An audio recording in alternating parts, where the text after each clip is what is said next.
Maintenant, on a le schéma suivant qui contient 5 portes. La première porte, c'est une porte note. On va l'écrire de cette façon. On va l'écrire ici. On va écrire note. Ici, on a une porte yes. Et ici, on a une porte and. OK? Dans ce schéma-là, on a deux entrées. La première entrée, c'est 0. Et la deuxième entrée, c'est 1. D'accord.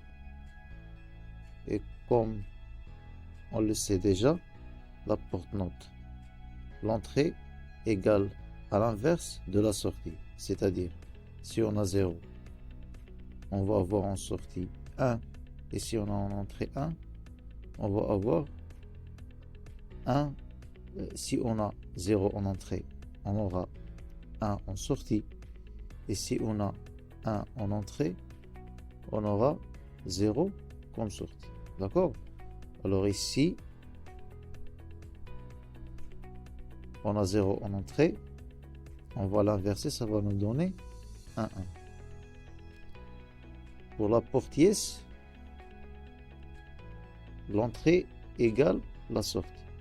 C'est-à-dire, ici on a 1 en entrée, on va avoir 1 en sortie.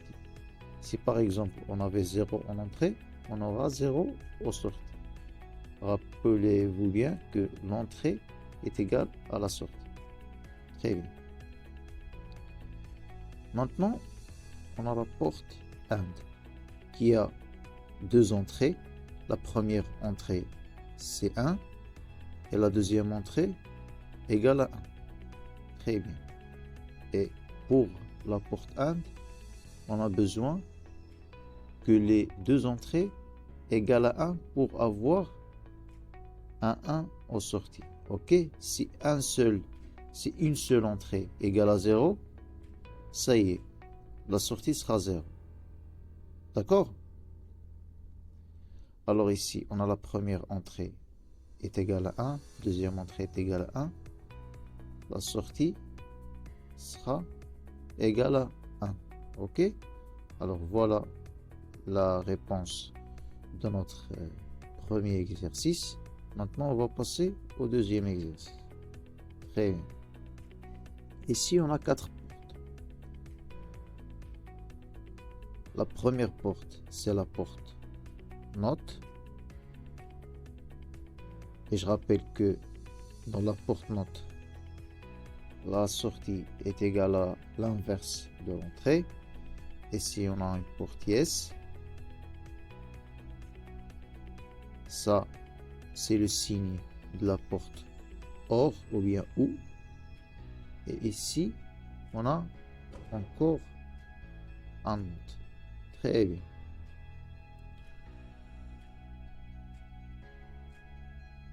Comme on a fait dans le premier exemple, on a dit que notre inverse, la sortie est égale à l'inverse de l'entrée. Ici, on a 0, c'est-à-dire, on va voir ici, on va avoir 1. OK? Ici, on a la porte yes. La porte yes, on a dit que la sortie est égale à l'entrée. Alors, ici, on va voir 1 en entrée et on aura 1 comme sortie. Très bien. Ici, on a la porte OR. La différence entre la porte OR et la porte AND, dans la porte AND, on doit avoir les deux conditions égales à 1 pour avoir 1 en sortie. Mais pour la porte OR, si une seule entrée égale à 1, alors la sortie sera 1. Le seul cas où on aura la sortie égale à 0, c'est les deux entrées égales à 0. Très bien. Ici, on a les deux entrées. Première entrée ici est égale à 1. La deuxième entrée égale à 1. C'est-à-dire, la sortie sera 1. Ici, on a 1. On a la porte note. automatiquement, on va inverser le 1 et ça va nous donner un 0. Maintenant, on va passer au troisième exemple. Ici, on a 3 portes logiques. Première porte est le OR.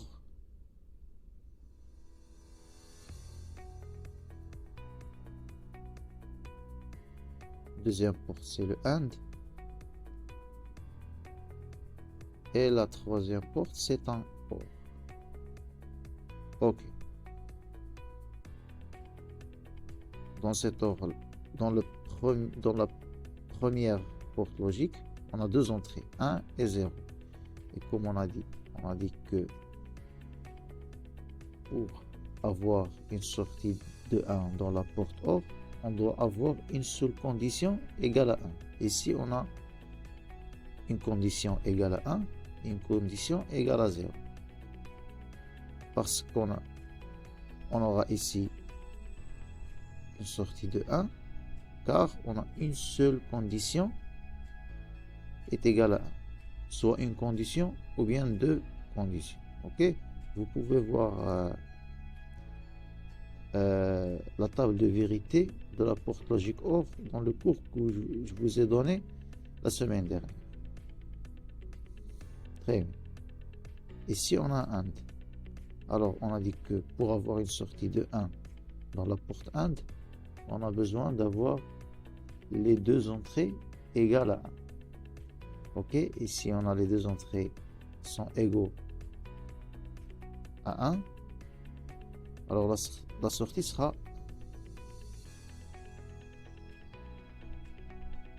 ici on a la porte OR, on a la première entrée égale à 1 et la deuxième entrée égale à 1. Alors la sortie sera 1 car on a déjà un 1 dans les entrées. Soit on a un seul 1, soit les 2 entrées sont égales à 1.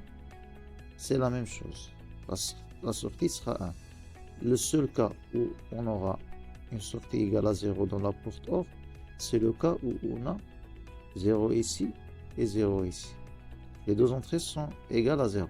D'accord?